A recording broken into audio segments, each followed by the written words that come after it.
بسم اللہ الرحمن الرحیم۔ اللہ تبارک و تعالیٰ کے پاکیزہ نام سے آغاز کرتے ہیں جو بہت مہربان نہایت رحم والا ہے۔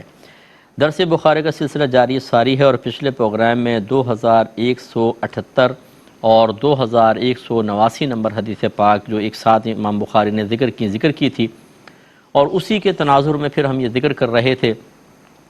کہ حضرت ابو سعید خدری رضی اللہ تعالیٰ عنہ کا موقف تو یہ تھا کہ موزونی مکیلی اشیاء کو ہم جنس کے ساتھ جب آپ خرید و فروخت کرتے ہیں تو دو صورتوں میں بیع جائز ہوتی ہے، یا دو شرائط کے ساتھ بیع جائز ہوتی ہے، وزن دونوں کا برابر ہو اور نقد ہو۔ اگر وزن میں کمی بیشی ہو یا ادھار ہو تو سود ثابت ہوگا۔ جبکہ حضرت ابن عباس رضی اللہ تعالی عنہ حضرت اسامہ رضی اللہ تعالیٰ عنہ سے سن کر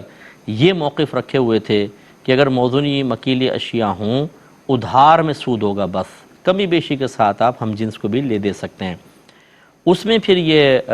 وضاحت علماء نے فرمائی کہ حضرت اسامہ رضی اللہ تعالیٰ عنہ کو ایک غلط فہمی تھی، غلط فہمی کے مس انڈرسٹینڈنگ ہو گئی تھی، اور انہوں نے اسی کے مطابق اس حدیث کو لیا، آگے بیان کیا۔ حضرت ابن عباس نے اس حدیث کو لے کر بغیر تحقیق کے آگے بیان کیا تھا۔ حضرت اسامہ رضی اللہ تعالیٰ عنہ نے کہاں پر آپ سے صرف نظر ہوا، وہ یہ کہ آپ نے ایک سائل نے کویسچن کیا تھا، وہ نہیں سن سکے تھے۔ سائل نے پوچھا تھا یا رسول اللہ اگر میں سونے کو چاندی کے بدلے میں اور اس طرح گندم کو کھجور کے بدلے میں لیتا ہوں، حالانکہ دو مختلف جنسیں ہیں، تو کیا یہ جائز ہوں گی؟ تو اب یہ سوال نہیں سنا حضرت اسامہ نے۔ سرکار جواب دیتے ہوئے کہا کہ گویا کہ ان کے بارے میں فرمانا ہے کہ غیر ہم جنس کو جب لوگے دوگے، تو سرکار نے فرمایا کہ بیع میں ادھار ہو تو سود ہے، بس یہ سرکار نے ادھار ہو تو سود ہے۔ حضرت اسامہ نے یہ لے لیا۔ اب یہ ایک غلط فہمی ہو گئی تھی کہ سائل کا سوال اگر پتہ ہوتا تو کبھی غلط فہمی نہ ہوتی۔ یہی ابن عباس رضی اللہ تعالیٰ عنہ نے حدیث لے کر اس کو بیان کرنے لگے۔ حضرت ابو سعید خدری رضی اللہ تعالیٰ عنہ نے اس پر اعتراض کیا، اور پھر حضرت ابن عباس نے اپنے قول سے رجوع کیا، جو میں نے ایک طویل حدیث مختلف حوالوں سے آپ کو پچھلے پروگرام میں ذکر کی تھی، کہ جس کا خلاصہ یہی تھا کہ حضرت ابو سعید خدری رضی اللہ تعالیٰ عنہ نے حضرت ابن عباس سے فرمایا کہ آپ کمی بیشی کے ساتھ سونے کے چاندی کے بدلے میں بیع کو جائز کہتے ہیں، حالانکہ یہ صحیح نہیں ہے، آپ اللہ سے ڈریے۔ کیوں؟ وجہ اس کی یہ ہے، پھر حدیث سنائی کہ نبی کریم صلی اللہ علیہ وسلم ایک دفعہ اجوا کھجوریں کھانا چاہتے تھے۔ ام سلمہ رضی اللہ تعالی عنہا نے 8 کلو عام کھجوریں بھیجیں ایک انصاری کے ہاتھ کی، اس کے بدلے اجوا لے آؤ۔ وہ مہنگی کھجوریں تھیں، وہ 4 کلو آئیں اس کے بدلے۔ انہوں نے سرکار کی خدمت میں پیش کیا، سرکار نے ایک اٹھائی، پوچھا یہ کہاں سے آئی ہیں؟ انہوں نے بتایا کہ اس طریقے سے ہم نے خرید و فروخت کی ہے۔ تو آپ نے فرمایا اس کو میرے سامنے سے ہٹا لو، کیونکہ جب ہم جنس چیزیں ہوں اور مکیلی ہوں تو پھر یہ نقد ہوں، ادھار نہ ہوں اور وزن میں برابر ہوں، تب یہ جائز، ورنہ سود ہوگا۔ اب جب حضرت ابو سعید خدری رضی اللہ تعالیٰ عنہ نے حدیث بیان کی تو میں نے آپ کو بیان کیا تھا کہ حضرت ابن عباس رضی اللہ تعالیٰ عنہ نے سن کے کہا، اے ابو سعید، اللہ آپ کو جزا میں جنت عطا فرمائے، آپ نے مجھے وہ حدیث یاد دلا دی جس کو میں بھول چکا تھا۔ میں اللہ سے استغفار کرتا ہوں اور اس کی طرف توبہ کرتا ہوں۔ اس کے بعد حضرت ابن عباس رضی اللہ تعالی عنہما اضافے کے ساتھ بیع کو شدت سے منع کرتے تھے۔ یہ ہے ہمارے بزرگوں کی عظمت، بہت بڑی عظمت۔ توجہ نہیں رہی تھی، حدیث ذہن میں نہیں رہی تھی۔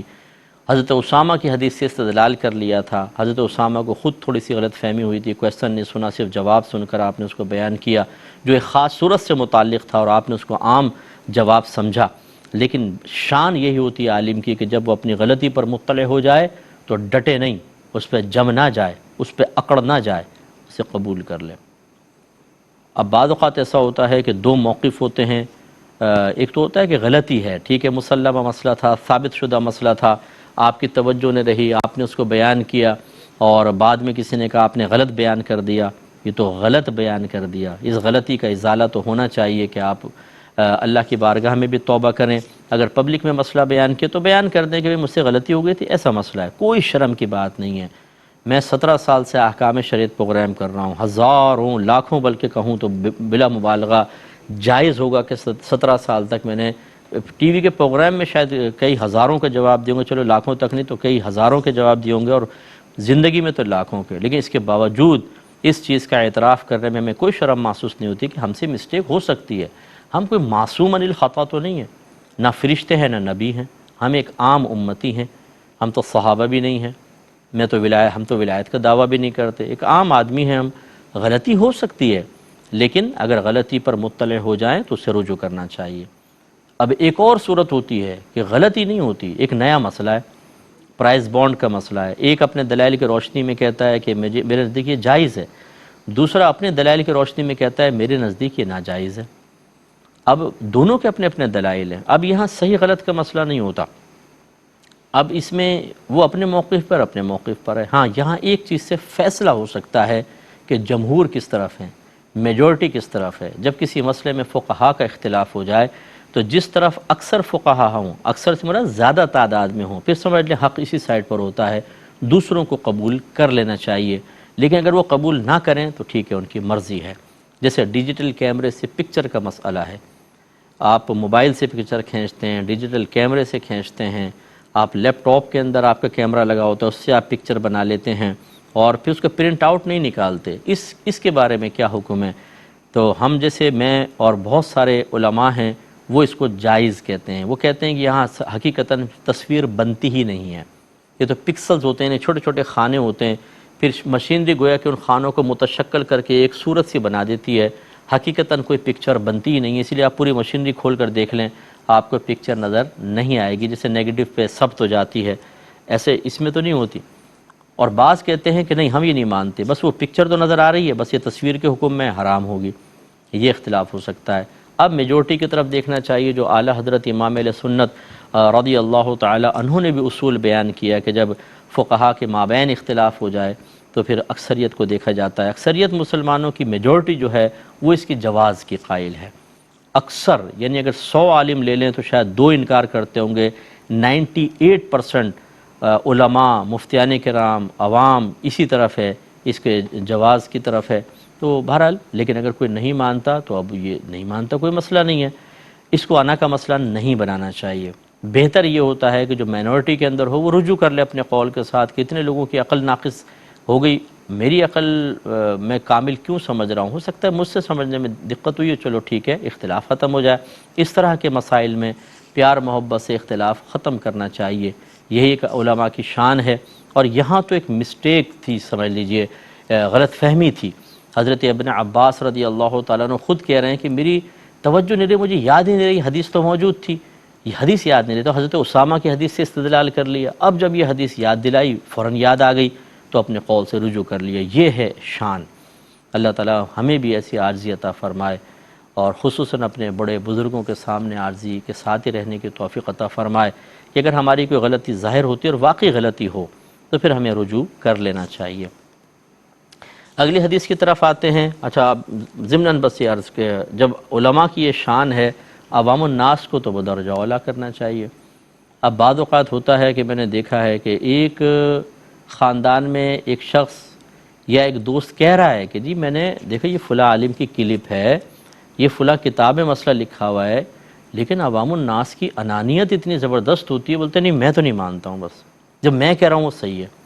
حالانکہ دلیل پیچھے کوئی بھی نہیں ہوتی۔ یہ ضد آپ کو تباہ کر دے گی۔ اگر کوئی میرے ایسے بھائی بہن سن رہے ہوں، خدا را یہ غرور، یہ ضد،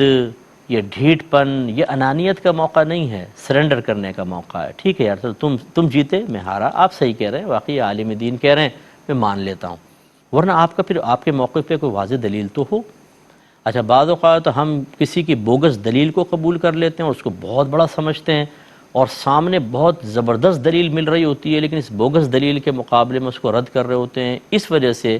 کہ جس سے وہ دلیل ملی ہے وہ ہمارا مرکز عقیدت ہوتا ہے۔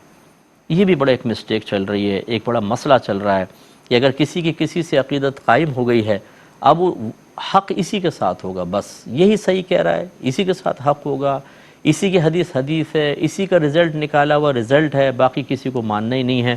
یہ بھی عوام الناس کے لیے بڑے مسائل ہیں۔ بہرحال عوام اس کے اندر پس جاتی ہے بعض اوقات کہ ان کے اندر اتنی صلاحیت نہیں ہوتی کہ وہ صحیح اور غلط کی تمیز کر سکے، تو وہ پھر مرکز عقیدت سے جو لیتے ہیں کہتے ہیں بس وہی ٹھیک ہوگا، لیکن میں سمجھانے کی کوشش کر رہا ہوں کبھی کبھی وہ غلط بھی ہو سکتا ہے۔ اس لیے صرف ایک کے کہے پر اعتماد نہ کریں، بلکہ اگر جب ایسے اختلافی مسائل آئیں، چاہے میرا مرکز عقیدت کچھ کہہ رہا ہو، میں تو خیر ایک عالم دین ہوں، میں ایک مفتی ہوں، اللہ کے فضل و کرم سے ہم تھوڑا سا دلائل کی روشنی میں چیز کو پرکھ سکتے ہیں، میں عوام کی بات کر رہا ہوں کہ عوام اگر فرض کر لیں کہ اس کا مرکز عقیدت کوئی بات کہہ رہا ہے اور 10 اس کے مخالف ہیں، تو ایک لمحے کے لیے یہ تصور کر لینے میں کوئی بے ادبی نہیں ہے کہ ہو سکتا ہے میرے بڑے سے صرف نظر ہو گیا ہو، توجہ نہ رہی ہو، تو چلے میں اور ان سے نہیں، چلے یہ تو مخالف ہو رہے ہیں اور 10-15 نیوٹرل سے معلوم کر لیتا ہوں کہ اس کا حکم کیا ہے۔ اس طریقے سے پھر اگر وہ 10-15 جو نیوٹرل لوگ ہیں وہ بھی انہی 10 کی تائید کریں کہ نہیں یہ صحیح کہہ رہے ہیں، یہ صحیح نہیں ہے، پھر آپ کہنے کہ جو میرا مرکز عقیدت کہہ رہا ہے وہی ٹھیک ہے، یہ میجر مسٹیک ہے، ایسا نہیں ہونا چاہیے۔ چلیں آپ یہ کہہ سکتے ہیں یہ تو ان کے مخالف ہیں، بغض اناد میں کہہ رہے ہوں گے، حالانکہ بڑوں کو ایسا نہیں کہنا چاہیے۔ فرض کر لیں آپ نے کہہ دیا، جو نیوٹرل کہہ رہے ہیں وہ ہمیشہ یاد رکھیں جب اختلافی مسئلہ ہو تو پھر یہ نہیں ہے کہ جو میرا بڑا کہہ رہا ہے میں اس پہ جم کر رہوں گا، بلکہ دیکھیے عام لوگ کیا کہہ رہے ہیں، عام علماء، نیوٹرل علماء کیا کہہ رہے ہیں، ان سے بھی رائے لیں، پھر ایک نتیجے تک پہنچیں، اور یہ بہت اچھا ہوگا کہ پھر آپ اپنے بڑے سے گزارش کریں، مؤدبانہ گزارش کریں کسی اور ذریعے سے، کہ تاکہ وہ اگر فرض کر لیں کہ ان کو توجہ نہیں رہی ہے کسی چیز کی طرف تو متوجہ ہو جائیں اور آخرت کی گرفت سے بچیں۔ حضرت ابن عباس رضی اللہ تعالی عنہ کے قدموں پر ہماری نسلیں قربان جائیں، آپ تو بڑے جلیل القدر صحابی ہیں، مجھے بڑی محبت ہے حضرت ابن عباس رضی اللہ تعالی عنہما سے، کتنے عاجزی پسند ہیں، اتنے نبی کریم کے قریب رہے ہیں، سرکار نے آپ کو سینے سے لگایا ہے، سرکار نے آپ کو اپنے حجرے میں سونے کی اجازت مرحمت فرمائی ہے۔ آپ نے حدیث سنی تھی نا کہ آپ نے اپنی خالہ سے، حضرت میمونہ رضی اللہ تعالی عنہ سے گزارش کی تھی کہ میں ایک رات حجرے میں سونا چاہتا ہوں اور دیکھنا چاہتا ہوں سرکار کیا عمل کرتے ہیں رات کو، تو انہوں نے اجازت لی، پھر سرکار نے آپ کو سلایا، چھوٹے تھے، صغیر تھے اس زمانے میں لیکن شعور تھا، تو پھر وہ کہتے ہیں سرکار اٹھے، آپ نے وضو فرمایا، میں نے بھی وضو کیا، پھر میں نے آپ کے ساتھ تہجد با جماعت ادا کی، معمولات دیکھ رہے، اتنے کلوز نبی کریم کے، اور لیکن آج دن کی ساری کتنی زبردست قسم کی ہے، اللہ تعالی ہمیں بھی عطا فرمائے۔ اگلے باب کی طرف آتے ہیں، باب بیع الورق بالذهب نصیعۃ، چاندی کی سونے کے ساتھ ادھار خرید و فروخت۔ اس میں بھی 2 حدیثیں لائے ہیں، 2180 اور 2181۔ حضرت براء بن عازب رضی اللہ تعالی عنہ اور حضرت زید بن ارقم رضی اللہ تعالی عنہ سے بیع صرف یعنی سونے اور چاندی کی بیع کے متعلق سوال کیا۔ یہ سوال کرنے والے جو تھے یہ حضرت ابو المنہال تھے، انہوں نے سوال کیا حضرت براء بن عازب سے اور حضرت زید بن ارقم سے سونے اور چاندی کی خرید و فروخت کے متعلق، تو ان میں سے ہر ایک یہ کہتا تھا کہ یہ مجھ سے بہتر ہیں۔ پھر ان دونوں نے یہ کہا کہ رسول اللہ صلی اللہ علیہ وسلم نے سونے اور چاندی کی ادھار بیع سے منع فرمایا ہے۔ کتنی پیاری بات، دیکھیں یہ جملہ دیکھیے، یہ کہتے ہیں کہ جب ان دونوں سے اس بیع صرف کے متعلق کویسچن کیا تو ان میں سے ہر ایک یہ کہتا تھا کہ یہ مجھ سے بہتر ہے۔ سبحان اللہ، یہ ہونا چاہیے کہ ہم آج دن کی سارے کے ساتھ اگر کوئی صاحب علم ہے اس کی بزرگی کو تسلیم کر لیں، یہ بڑی بات ہوتی ہے، لیکن مجال ہے کہ جو ہم تو کہتے ہیں سب سے بڑا بزرگ میں ہوں، باقی سارے چھوٹے ہیں، یہ چیز نہیں ہونی چاہیے۔ اگلے باب کی طرف آتے ہیں، باب بیع الذهب بالورق یدن بیدن، سونے کی چاندی کے ساتھ نقد بیع کی جائے، اس کا باب 2182 نمبر حدیث پاک ہے، اور حضرت عبد الرحمن بن ابی بکرہ اپنے والد سے روایت کرتے ہیں، ابو بکرہ رضی اللہ تعالیٰ عنہ سے، کہ نبی کریم صلی اللہ علیہ وسلم نے چاندی کی چاندی کے ساتھ اور سونے کی سونے کے ساتھ بیع سے منع فرمایا، مگر یہ کہ وہ برابر برابر ہو، اور ہمیں حکم دیا کہ ہم سونے کو چاندی کے بدلے اور چاندی کو سونے کے بدلے جس طرح چاہے خرید لیں۔ اب یہاں پر بس یہ حدیث تو آپ مضمون تو آپ سنتے چلے آ رہے ہیں، یہاں پھر وہی بات کا اعادہ ایک میں کرنا چاہوں گا۔ جب آپ ایک موضوع سے متعلق حدیث پڑھتے ہیں اس سے نتیجہ نہ نکالیے گا، اور بہت ساری حدیثیں اس موضوع سے متعلق دیکھنی ہوتی ہیں۔ کتنی حدیثیں آ رہی ہیں دیکھیں، اگر آپ ایک حدیث سے نتیجہ نکالیں گے تو مثلا اسی کو لے لیجئے، نبی کریم نے فرمایا چاندی کی چاندی کے ساتھ اور سونے کی سونے کے ساتھ بیع سے سرکار نے منع فرمایا، مگر یہ کہ وہ برابر برابر ہو۔ برابر برابر کا ادھار کا تو ذکر ہی نہیں ہے اس میں، حالانکہ ادھار بھی نہیں ہونا چاہیے، نقد ہونا چاہیے۔ تو یوں بعض اوقات ایک حدیث میں کچھ چیز ذکر ہوتی ہے، کچھ نہیں ہوتی۔ اب ہم اس کو لے لیتے ہیں، یعنی عوام لے لیتی ہے، اس ایک جو شرط ہے اسی کو سمجھتی یہ سب کچھ ہے، دوسری شرط جو اور جگہ بیان ہوئی ان کے پیش نظر نہیں ہوتا، نتیجہ غلط ہوتا ہے۔ اور پھر جو سرکار نے فرمایا اور ہمیں یعنی راوی کہتے ہیں اور ہمیں حکم دیا کہ ہم سونے کو چاندی کے بدلے اور چاندی کو سونے کے بدلے جس طرح چاہے خرید لیں۔ اب جس طرح چاہے خرید لیں کا مطلب کیا ہے؟ اب دوسری حدیث سے ملائیں تو اس کا مطلب یہ ہوگا کہ چونکہ غیر ہم جنس ہیں، ادھار منع ہوگا، وزن میں چاہے کمی بیشی کر لیں، تو یہ مطلب ہے کہ وزن جس طرح چاہے خرید لیں، چاہے یہ 5 کلو ہے یہ 1 کلو ہے، جائز ہوگا، یہ کہنے کا مطلب ہے۔ ادھار تو ادھر بھی منع ہوتا ہے۔ تو یوں بعض اوقات حدیثوں میں ایک چیز بیان ہوتی ہے، دوسری چیز نہیں بیان ہوتی، چند شرائط ذکر کر دی جاتی ہیں، مزید شرائط نہیں بیان ہوتی۔ تو ایک حدیث سے آپ نتیجہ کبھی مت نکالیے، اس سے متعلق تمام حدیثیں آپ کے سامنے ہوں، پھر آپ ایک نتیجہ نکال سکتے ہیں۔ اس کا مطلب یہ ہوا اب اگر آپ کوئی حدیث پڑھتے ہیں اور نتیجہ غلط نکال لیتے ہیں، آپ گناہ گار ہوں گے۔ اسی طریقے سے اگر ایک عالم دین ہے، ایک نتیجہ نکال کر آپ کو بتا رہا ہے بہت ساری حدیثوں کا، جیسے فقہاء نے لکھا ہوتا ہے، لیکن آپ نے یہ ایک حدیث پڑھی ہے اور اس کو بنیاد بنا کر آپ عالم کو غلط سمجھنے لگ جائیں، یہ ایک اور بہت بڑی بے ادبی ہوگی کہ نتیجہ غلط نکالا اور اس کو غلط نتیجے کو بنیاد بنا کر ایک عالم دین کو بھی آپ غلط کہہ رہے ہیں، تو 2 غلطیاں ہو گئیں۔ اور پھر آپ نے چونکہ علم صحیح نہیں سیکھا، اس وجہ سے آپ یہ گناہ کر رہے ہیں، تیسری غلطی ہو گئی، تو کتنے گناہ گار ہو سکتے ہیں۔ اس لیے علم دین باقاعدہ سیکھنا چاہیے، اور خصوصاً احادیث کے باب میں کبھی مشورہ نہیں دوں گا۔ بعض لوگ کہتے ہیں میں نے حدیث میں یہ پڑھا، فلاں پڑھا،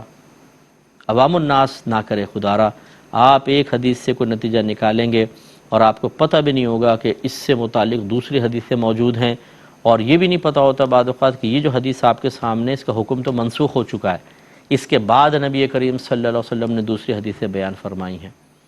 جیسے ایک حدیث میں سرکار نے فرمایا قربانی کی گوشت کے بارے میں کہ کوئی 3 دن سے زیادہ گوشت اپنے پاس نہ رکھے۔ اب آپ بتائیے اگر صرف یہ حدیث آپ پڑھ لیں تو آپ تو کہیں گے کہ ابے بھائی یہ تو ہم تو بہت بڑے گناہ کر رہے تھے اتنے عرصے سے، کیونکہ نبی کریم نے تو 3 دن کے اندر اندر گوشت کو تقسیم کرنے کا حکم دیا ہے۔ لیکن اگر آپ اس کے بعد دوسری حدیث پڑھ لیتے، نبی کریم صلی اللہ علیہ وسلم نے ارشاد فرمایا کہ پہلے میں نے تمہیں منع کیا تھا کہ قربانی کے گوشت جمع نہ کرو، اب میں تمہیں اجازت دیتا ہوں کہ تم دوستوں کو دو، گھر میں رکھو، جمع کرو یا تقسیم کرو۔ یہ مفہوم حدیث کا۔ اب اس کا مطلب اس حدیث نے پہلی حدیث کو منسوخ کیا۔ علماء فرماتے ہیں وہ پہلی والی حدیث شروع ایام کی تھی، جب صحابہ ہجرت کر کے آئے تھے، قربانی کا حکم آیا تو نبی کریم نے فرمایا اس وقت چونکہ گوشت کی کمی تھی، کھانے کی کمی تھی، فرمایا کوئی جمع کر کے نہ رکھے، تقسیم کرو تاکہ زیادہ تر بھائیوں تک پہنچ جائے۔ اس کے بعد جب اللہ نے فراوانی دی، ہر ایک تقریباً قربانی کر رہا ہے، تو فرمایا اب چاہے رکھو چاہے تقسیم کرو۔ امید ہے کہ آپ میری بات سمجھیں گے۔ وآخر دعوانا ان الحمد للہ رب العالمین۔